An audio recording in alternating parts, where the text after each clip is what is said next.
as many people may know, I have been keeping a close eye on the Rittenhouse trial as it's been proceeding over the past week or so.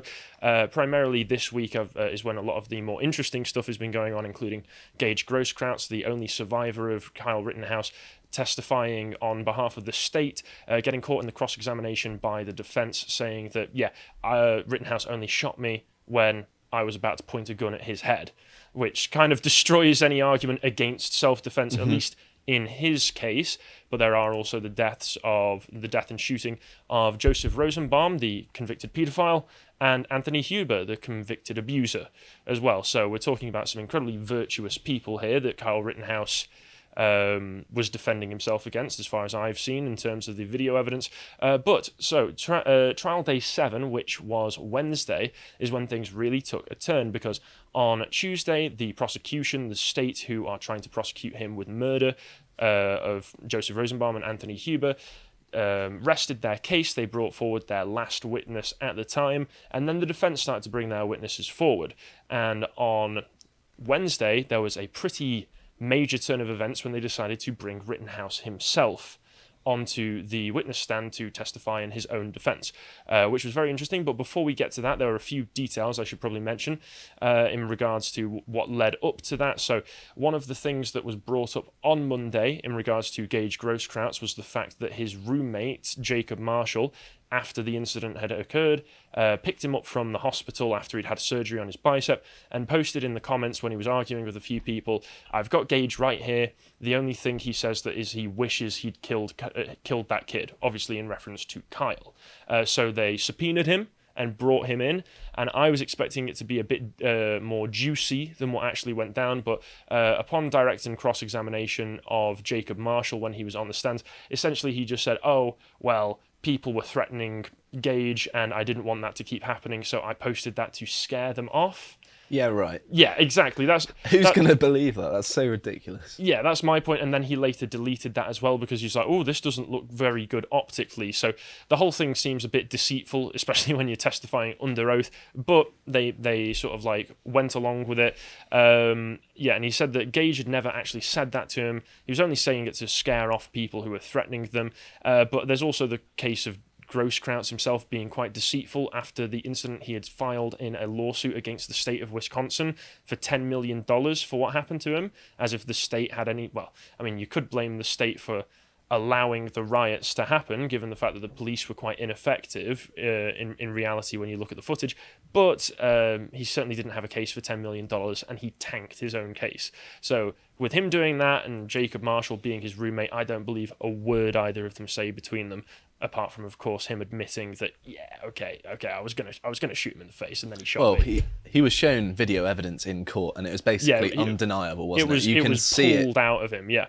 And then they also called in one of the owners of the Car Source, which was the business that Kyle was protecting, along with a few other people. I think his name was Sam Kindra. They called in just to confirm some details of his testimony, which had seemed a little bit contradictory at first, but it wasn't really that important. The important stuff was when they called out Kyle Rittenhouse, which was the defense's choice to do so. Kyle decided to waive his Fifth Amendment rights at that point and testify on behalf of himself, which honestly is an incredibly risky move. I mean, given how much the prosecution have managed to tank their own case up until this point, that many people, including Rukita Law, Viva Frey, people who I trust for their legal knowledge far more than I would trust myself, were saying that this is basically a bad move because, you put somebody like that up on the stand, they could tank their own defense case or self-defense case if they're not ready for the sorts of questions that may be fired onto them through cross-examination. It's certainly not something that happens very often, as I understand it, with someone going up and giving their own defense. It's a relatively rare thing because of the very reason that you could incriminate yourself, right? Exactly. But honestly, to give a little bit of a spoiler, I think he did an excellent job. But we'll go into why that is. So the first thing that the defense did upon direct examination was they just got him to confirm his story and walk through the timeline of events from, when he got there to when the shootings occurred, and prior to that, why he was there in the first place. Details like having spoken to the owners of the Car Source, just confirming corroborating a lot of other witness testimony that had been given by the people, like Joanne Fiedler, who was a member of the group that Rittenhouse was part of, who was defending the property. and the business. So it just sort of corroborated with a lot of stuff like that. But the most important part in terms of the optics of bringing him onto the defense, onto the witness stand, which is what I can only imagine the primary reason that they brought him up there in the first place. Because up until that point, Rittenhouse had been part of the trial, he'd been sat at the sidelines, so this seemed to be an opportunity to humanize him. And this is what happened when they got to the point, you've probably already seen this, but just to show it again because it is very important and quite powerful, was that Rittenhouse began crying during his testimony when he got up to the point when he was describing how Rosenbaum and Joshua Zeminski had cornered him. So if you could play that for us, John. Why would you think that made it okay this is not the clip. for you without any advance? This is not the clip. It was a different one. That's fine. You've probably already seen it in that case. Basically, he describes how he turned around and Rosenbaum and Zeminski had cornered him. The car source lot number 2 was. And did you get back? Were you able to go in a northerly direction? I wasn't. Describe what happens.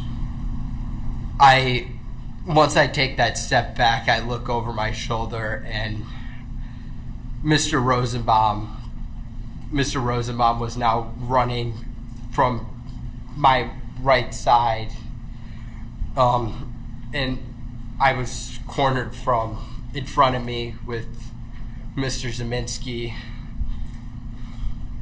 And there were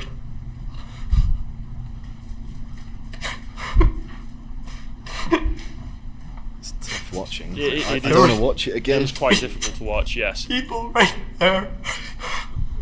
I think that's enough of that. People have probably seen that. That's just to reiterate what happened. He's describing what happened, and then he obviously begins to experience what appears to me to be a panic attack caused by post-traumatic stress from the incident that happened in the first place. Because obviously it would have people have tried to mischaracterize this. People have tried to spin this and say that this was an instance where Rittenhouse was faking crying, crocodile tears. I've seen all that sort of stuff.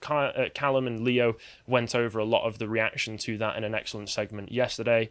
So if you want to learn more about that, check it out. But just to me, that does not seem fake in the slightest. No. I mean, he's trying, he's not just doing a performative, single tear or starts to blub and just entirely shuts down. He's trying to continue to give his statement on what happened. He's beginning to hyperventilate. There's not many actual tears going on, which if you're in the midst of a panic attack, you don't necessarily cry. It is more hyperventilation, and you can see his entire body language begin to change. He starts to quiver. So I think if you are going to try and claim that that's a fake reaction to basically the first time he's had to go up in front of the stands and relive the experience in his head so that he can give his testimony, that's pretty scummy. Yeah, as far as I'm concerned, to be perfectly honest. So yeah, that led them to take a break. They came back, and then when they came back, they just confirmed the rest of the testimony, which once again just corroborated the rest of the story that anybody will be familiar with if they've been keeping up with the trial, or even if they've just watched all of the footage that was released. I think later on in the day, when all of this actually went down on the 25th of August last year. So there's nothing particularly new other than the fact that he stated that many people have made the argument, he was an outsider, he shouldn't have been there. He did make the statement that his dad actually lives in Kenosha, Wisconsin, and he was very familiar with the community. So you could make the argument, well, yeah, this was him going there to try and protect a community that he was very familiar with. But then, moving on, after the defense did the direct examination, we got on to Binger's cross-examination, Binger being the assistant district attorney for Wisconsin, who has been the lead prosecutor for this, and I believe was the man who brought the charges for Rittenhouse in the first place. And he made a number of big mistakes through this, which do not look good to him if you have been following the trial. And of course, the media have tried to spin this, as we will get on with the corporate press being a bunch of lying scumbags in the next segment.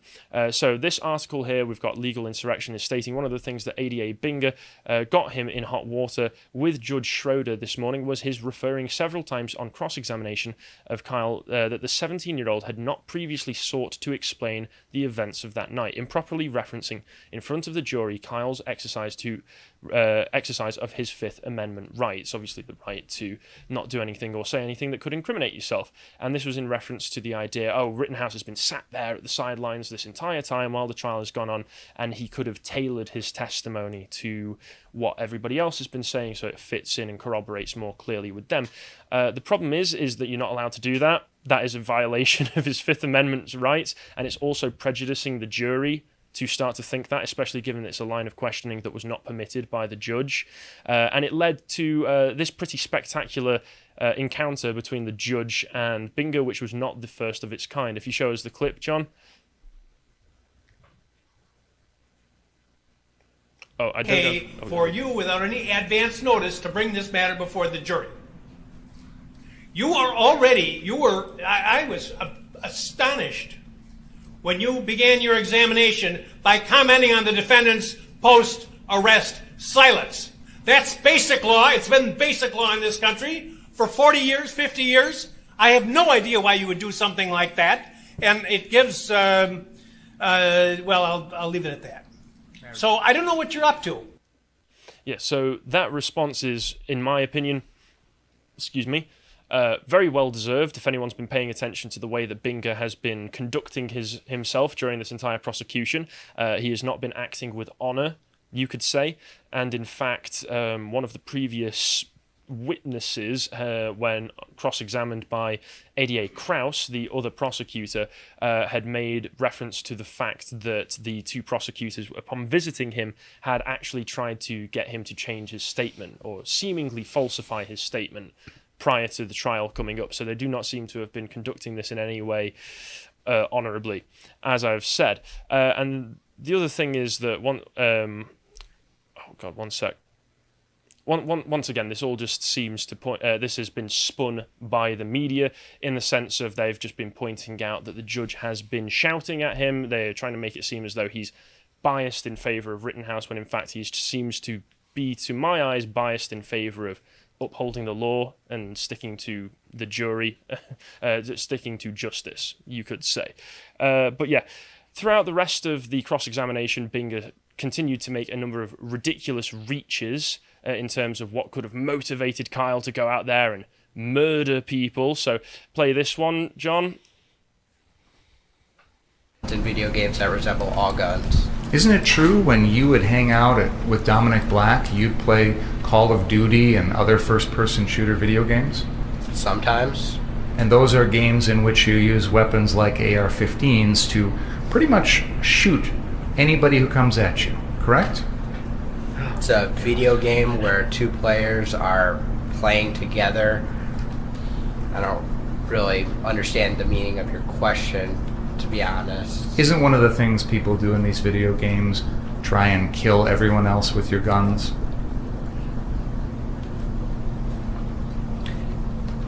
Yeah, in the video game, it's just a video game. It's not real life. Yeah. You can Correct response there. Yes, you can see even the look on his face when he realizes, what is this clown trying to say? Like, what on earth is this line of questioning that he's going down? I mean, you have to be really desperate to go down the Jack Thompson route for video games cause violence. This is what's made all of these young people evil and violent. I mean, that's pretty much isn't that what the Christian conservatives used to say? And once again, Democrats and the left showing once again that they're just making all the exact same arguments that Christian conservatives used to make as well, just when they're convenient for them to try and paint people in a bad light. And once again, in regards to the crying, people tried to point out as well, like, oh, it had to be fake crying because after they'd come back from a 10-minute break that the judge ordered, all of a sudden Kyle had managed to compose himself and remained composed for the rest of the cross-examination and the direct examination, which is not true. These people may not have evidently been watching up until this point, where Bingo's line of questioning almost makes Kyle cry again. It seems to be bullying behavior. So if we play this clip, Let Mr. Rosenbaum get my gun, he would have killed me. But you had already pointed your gun at him. Yes, because he was chasing me. Did you want him to think that you were going to shoot him? No, I never wanted to shoot Mr. Rosenbaum. Why'd you point it at him if you didn't have any intention of shooting? He was chasing me. I was alone. He threatened to kill me earlier in that night.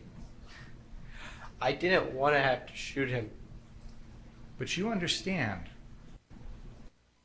Yeah, so that's about enough of that. You can tell exactly what Binger is doing. He's trying to, once again, put the claim onto him that he went there with the intention of killing people, went there purposefully to create conflict that would allow him to shoot his gun and murder people. And that is very upsetting to Kyle right there. I find it very impressive that he managed to stay composed in that situation. But you can see the kid is still a teenager. He's 18 years old, and he's still, you can hear it in his voice. His voice is starting to quiver a little bit. You can see it in his eyes. He's starting to tear up a little bit. So for anybody out there who's saying, oh, he only cried the once and then stayed completely composed for the rest of the jury, you're lying.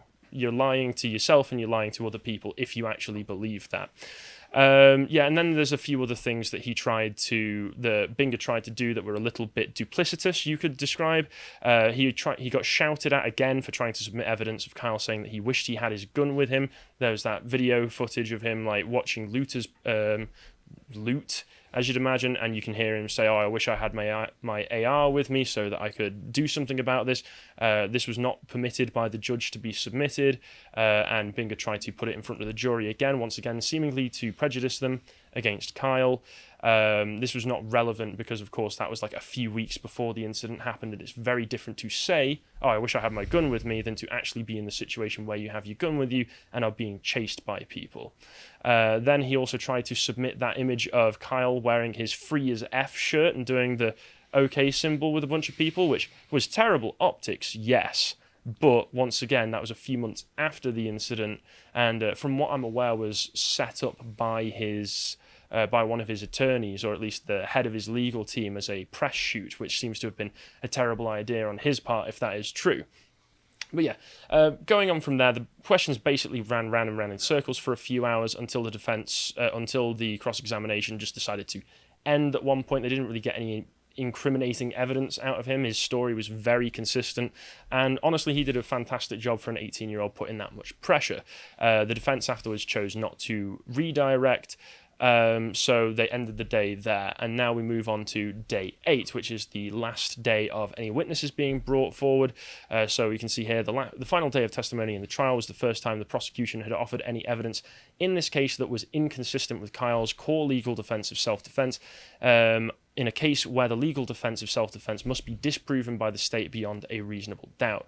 The evidence came in the form of 2 fuzzy enhanced photo exhibits admitted in the closing minutes of the trial, under the circumstances in which even the state expert responsible for creating these images could not tell the court that the enhancement process hadn't loaded them with false artifacts not present in the original images. So they've been trying to put forward this evidence for a while now at this point. The defense had argued that the AI algorithms that mean when you enhance things artificially put pixels into the image, which use the algorithm to artificially color these pixels. Therefore, you're not necessarily able to tell if the enhanced image is entirely accurate as a representation of the original image, which was the main argument that the defense was putting forward. But they tried to put these forward in front of the jury anyway, saying that it showed Kyle Rittenhouse pointing his gun at Joshua Ziminkis in a way that would constitute a threatening manner that could potentially have aggravated them to start attacking him alongside Joseph Rosenbaum. If you look here, Jack Posobiec has done a side-by-side comparison showing an image of Kyle walking around with his gun on the night to the image, and you can see that the image is... Can you tell what's going on in that right image there? Not at all. It's really blurry, isn't it? Yeah, so if you just skip along to it, yeah, it's very difficult to tell what's happened. That's been zoomed in and enhanced, so all the pixels have been messed up and potentially rearranged to not be very accurate to the image. I mean, to me, it looks like he's just holding his gun like that with his right shoulder a bit raised, but they're trying to make the argument that this is him pointing his gun at Joshua Ziminkis, which I do not think it shows. Posobiec himself has said that Kyle always held his rifle right-handed and low ready, but Binger's interpolated image makes it look like he's holding it left-handed at high ready. But it's more likely that the algorithm made his strap look like part of the rifle instead, as far as I can tell. They then, if we go back to the article again, they brought in James Armstrong, the state image expert, to confirm the issues with the enhanced photo. And when they did a redirect with the prosecution, Krause had asked Armstrong, so did you compare the enhanced image to the original? And Armstrong responded, I did not compare the enhanced image to the original in this instance, no. So this is the guy who enhanced it, and somehow, for some reason, once again, prosecution steps up, scores an own goal against themselves by getting the guy that they were asking to enhance the image to say, well, I don't really know what the original had in the first place, so how do you know that it's an accurate representation of it? It all just looks pretty bad for them. Ultimately, the judge allowed these enhanced images to be published to the jury, meaning that the jury get to see them, but Armstrong was never permitted to characterize the images, so they get to see them without context, just what do you think this is, and they're all probably going to go, I don't know, looks like he's just holding a gun and pointing it to the ground. Then they went through another witness, John Black, who is a use of force expert, who just confirmed a lot of the information regarding the videos that we already know. They brought forward another witness, police officer Brittany Bay, who, when I was watching Rakita Law's coverage of this, caused the entire chat to come out simping, which was shameful behaviour, as far as I can tell. But she just confirmed a few other things. The state was trying to make the suggestion that when, I think it was Huber or Groskraut, was approaching him, that Rittenhouse had tried to fire before he thought he was in danger, and there'd been a jam, so you can see him re-rack it, but basically all of her testimony proved that, well, it would be very obvious in the footage that he had re-racked it, which, if you've watched the footage, you can tell that he hasn't.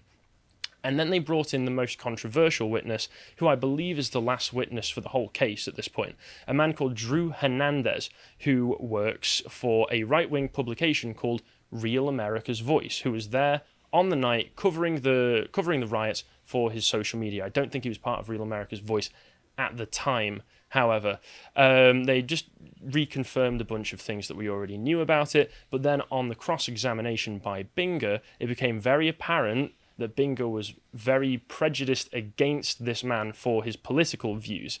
And it's true that this guy seemed a little bit biased in favor of the defense, but at the same time, he was there. He knows the details of what happened. If he knows that it was self-defense, he would naturally come across as quite biased towards the self-defense argument. But you can see how Binger treats Hernandez through his questioning. So if you just play this clip here. I just saw was your editing of them together. You guys asked for my footage, so I gave it to you. Through your attorney. Yes. That's an attorney that you have out of Madison? How much does he charge? What's the relevance of this? Your Honor, we've had a lot of questions about other What's people. the relevance of this? I would like to know why he felt the need to retain an attorney to provide video in this case. You have a right to it. Bias. I think it goes to credibility. Oh my God! It goes to solicitor-client So privilege. you can stop that there. You can hear the panel on the Rakita Law stream there just saying, well, yeah, he has a right to retain an attorney if he's going to be speaking to the prosecution or the defense. And they was just trying to make it seem like he was retaining an attorney to hand over that evidence for negative reasons, for whatever reason. I don't know where that line of questioning was going, to be perfectly honest, but he was seemingly just trying to paint him in a very negative light. And then this next clip, you can see the way that Binger is trying to characterize the rioters in a very positive light. If you just play this next clip. Your videos that you have captured of these incidents that you call riots, they're very slanted against the people who are rioting. You characterize them as Antifa, Black Lives Matter rioters, correct? Because they are rioting in the footage, yes, absolutely. Yeah. Just like, why are you calling these rioters rioters? Well, because they were rioting. So he's trying to paint the rioters in a very good light to try and justify why Rittenhouse murdered them instead of defended himself against them. And then the most telling part of all this, I find, is this next clip here. So if you just play this, I'll describe it to anybody who's listening rather than watching. No. Does Real America's Voice have any sort of political bias or agenda or anything like that? What is the relevance? It goes to the Relevant, bias yeah. of the witness. He wasn't working for them at the time. Speculation. Bias in what respect? I assume that people. Did Binger just admit as this I is a come left to the versus beginning, right this is not issue? a political trial.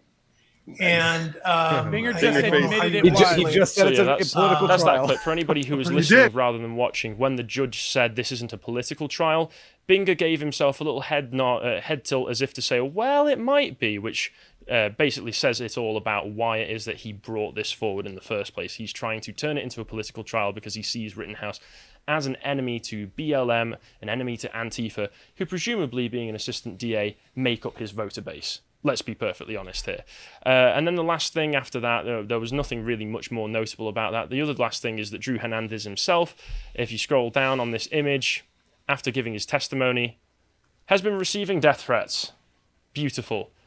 Of course, for being told that he is absolute effing scum for having defended a murderer. So these are the people that he was characterizing as looters and rioters, living up to the label, making themselves seem like absolute scum for trying to ruin the life of an 18-year-old boy who was just trying to defend himself, as far as I can tell. And that's all the information that we got from trial day 7-8. I believe that's all the testimony done now, and now we've just left with jury instructions that are going on today, and then on Monday we'll see the closing statements, and then we'll just see the verdict. So fingers crossed that the jury delivers justice. Thanks for watching this clip from the podcast of the Lotus Eaters. We broadcast live on lotuseaters.com at 1 PM UK time every weekday. And we also have loads more content that we don't put on YouTube, such as the memes and video comments from our community. Every week we also have new episodes of our regular series, Contemplations and Epochs. In Contemplations, Josh explores interesting and diverse topics, such as the science behind the need for fathers in the home, or why people believe in ghosts and the paranormal. In Epochs, Bo and I go on, often at length, about various events and periods in history that are particularly fascinating. We've just finished a 5-part mini-series on the 100 Years' War, which I particularly enjoyed right up until the end of it when, spoiler alert, the French won. Alongside our excellent team of in-house writers, we also commission articles from outside contributors, and silver and gold tier subscribers have access to an audio recording of each premium article, so you don't have to read it yourself. We interview various contemporary thinkers and entertainers, as well as host the recordings of our live events. We also have a series of premium video content on the site, which we think is particularly worthwhile, or we simply can't put on YouTube because their editorial policies prohibit reasonable discussion on the subject. Personally, I think the deep dives we've been doing into critical theory and critical race theory are most important, as we reveal the origins of intersectionality and the plan that the radical left has for our societies. We are funded almost exclusively by our subscribers, so if you'd like to join us in the work we're doing, head over to lotuseaters.com and we'll see you there.